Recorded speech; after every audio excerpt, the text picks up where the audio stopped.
लाले पियर रंग घोर के आवन रंगी हौ छोर के लाले पियर रंग घोर के आवन रंगी हौ छोर के दिल देवर के तोरल न जाला दिल देवर के तोरल न जाला सुनाए भौजाई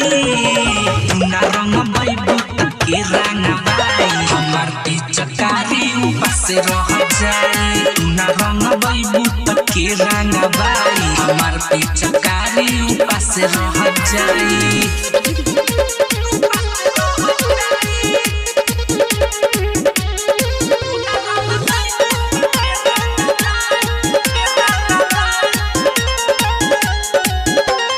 बैठी के दुआरा पर रोवे हो लाग केतनो भगैबू त हम नाही भाग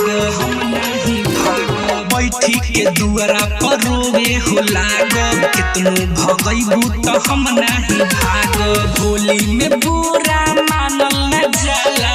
होली में बुरा मानल न जाला कैसे तोहे समझाई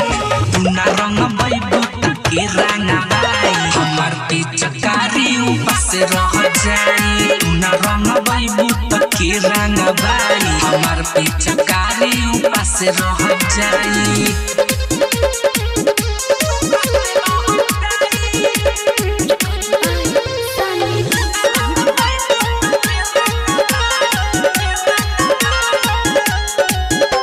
मनीष के जन छाछनाव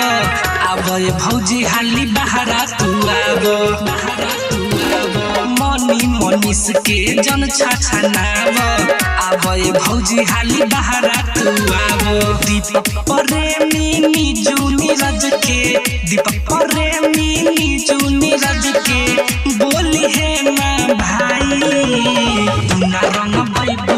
के रंग बाई हमार पिचकारी उपास रह जाई तुना रंग बैबू के रंग बाई हमार पिचकारी।